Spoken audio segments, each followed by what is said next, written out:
Assalamualaikum warahmatullahi wabarakatuh. I'm Rizky. Today I'm going to explain about using do and does. Okay, jadi do and does ini adalah materi yang paling simpel tapi sangat sulit sekali untuk dipahami. Nah, banyak dari adik-adik nanya, Kak, gimana cara penggunaan dari do and does sebagai auxiliary. Nah, jadi di sini saya akan menjelaskan secara lengkap apa sih fungsi dari do and does. Nah, jadi sebelum saya jelaskan secara detail, so first of all, do not forget to subscribe my channel video and do not skip my video, watch my video until finish. Oke, jadi langsung aja. Nah, di sini udah saya tulis dua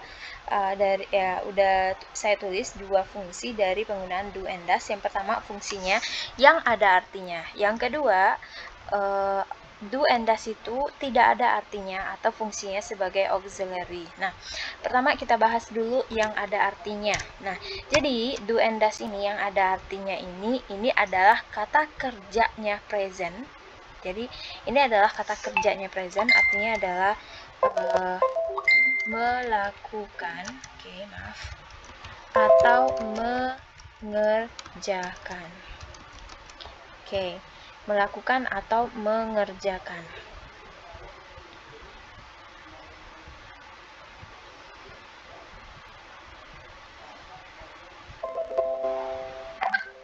Melakukan atau mengerjakan.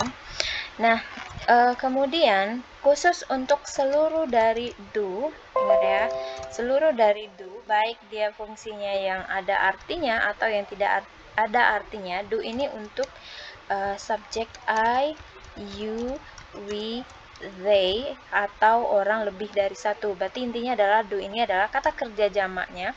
Kemudian does, nah does ini adalah kata kerja yang ditambahkan is. Masih ingat ya, rumus dari present kalau misalnya subjeknya single maka ditambahkan is atau s di ujungnya, seperti she go jadinya she goes.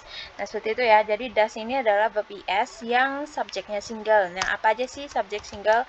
Nah, seperti she, he, it, atau orangnya satu orang, misalnya Andi dan lain sebagainya. Nah, ini kita pakai adalah does. Nah, tadi artinya adalah melakukan atau mengerjakan. Udah jelas ya. Contohnya misalnya mereka mengerjakan PR, berarti they do the homework. Atau kita rubah menjadi subjek single, berarti she does the homework. Nah, berarti dia mengerjakan PR. Nah, ini yang ada artinya untuk do dengan does, tergantung apa subjeknya. Kalau subjeknya jamak, maka verbnya adalah do, tapi subjeknya single, maka verbnya adalah does. Jadi ingat ya, subjek single ketemu verb single, verb subjek jamak ketemu verb jamak.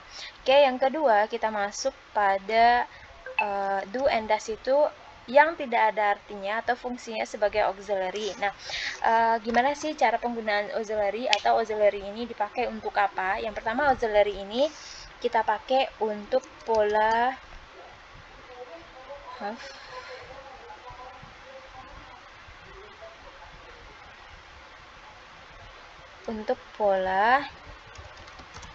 kalimat negatif. Udah jelas ya, pola negatif itu pakai auxiliary. Jadi do dengan does ini adalah auxiliary dari present.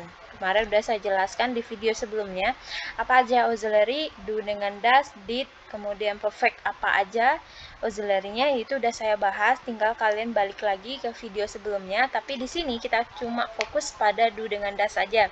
Nah, jadi do dengan does ini adalah auxiliary dari present, maka pola negatif itu rumusnya seperti ini, subjek, kemudian do atau does ya, berarti ini nggak ada artinya, kemudian subjek do dengan does, kemudian not, and then verb. Ini verbnya wajib ya, verbnya ini verb dasarnya tanpa penambahan is, tanpa penambahan apapun. Ya, kalau do tadi verbnya, maka do lagi, berarti ada dua double do. Misalnya saya tidak mengerjakannya, berarti I don't do, berarti ada dua ya. Kemudian baru objek kalau ada objek. Tapi kalau tidak ada objek ya udah nggak apa-apa, karena objek ini bukanlah syarat dalam pembuatan kalimat. Nah, contohnya kita rubah yang ini, kita rubah menjadi pola negatif. Berarti kata kerjanya di sini adalah melakukan. Mereka melakukan pekerjaan. Kita rubah menjadi pola negatifnya, berarti mereka tidak melakukan pekerjaan. Nah, kita masukkan rumusnya, berarti subjeknya. Tadi subjek, kemudian auxiliary do dengan does, kemudian not, and then verb. Berarti they do not. Nah, setelah not berarti verbnya tadi do ya, balik lagi. Do not, They do not do the homework. Nah, oke, ini ya. Atau kita rubah menjadi yang ini. Kita rubah menjadi pola negatifnya, dia tidak mengerjakan PR. Kalau yang positifnya dia mengerjakan PR, berarti gini ya. She does not. Nah, di sini kata kerjanya pakai is kalau untuk pola positif ya, atau pola yang tidak ada not-nya. Tapi kalau pola untuk negatifnya, balik lagi ke kata kerja yang pertama. Tadi rumusnya subjek the, she, kemudian do dengan does, auxiliary-nya kita pilih does karena subjeknya adalah she.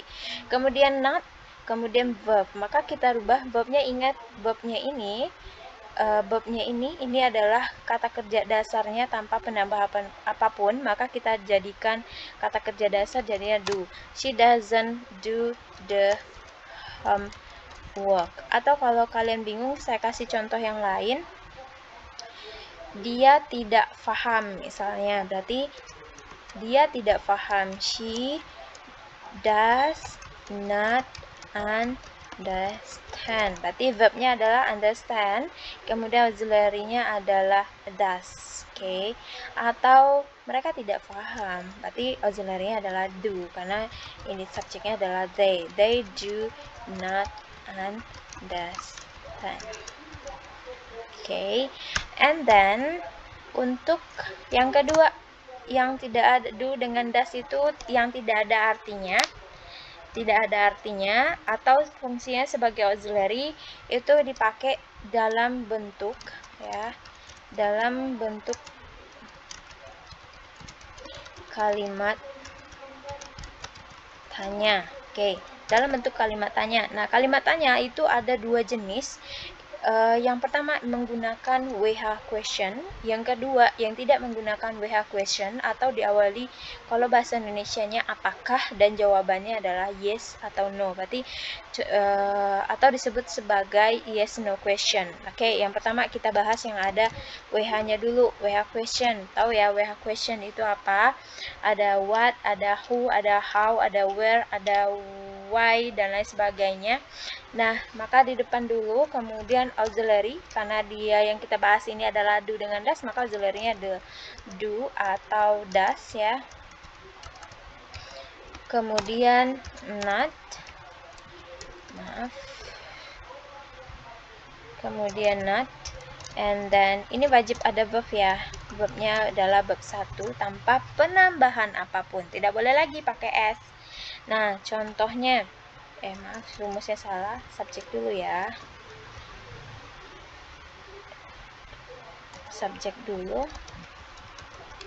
Nah, baru verb. Oke. Kita rubah misalnya yang ini, pola kalimat positifnya ini.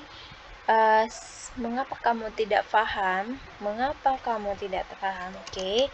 Mengapa kamu tidak paham? Oke, berarti WH question adalah why. Nah, ini ya, kita ikuti rumus yang ini.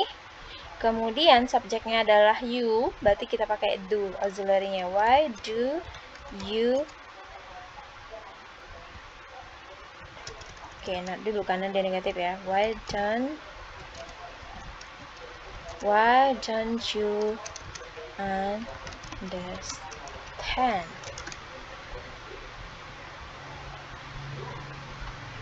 Oke, ini ya. Atau mereka mengerjakan PR. Kita rubah menjadi kalimat tanya, berarti di mana mereka mengerjakan PR? Berarti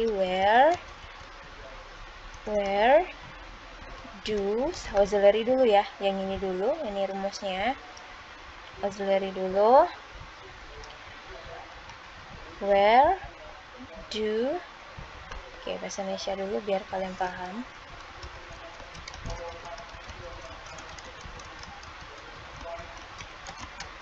Oke, di mana mereka mengerjakan PR? Where do they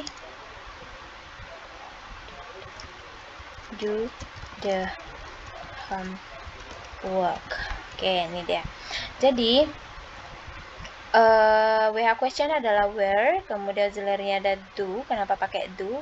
Karena di sini subjeknya adalah they, kemudian kata kerjanya adalah do, mengerjakan. The homework ini adalah objek.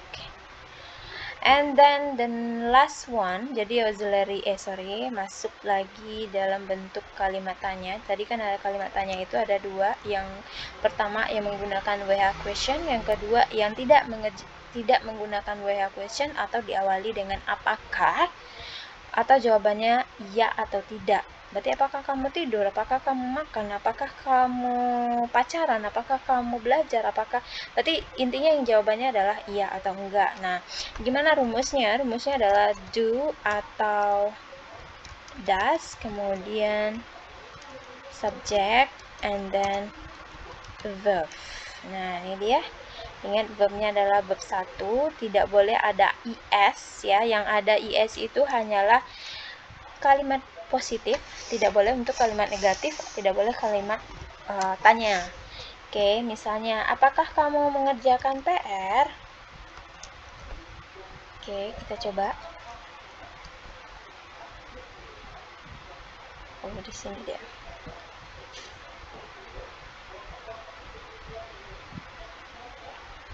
Oke.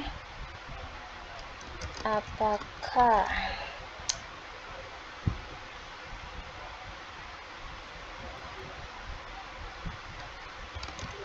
kamu mengerjakan PR? Oke.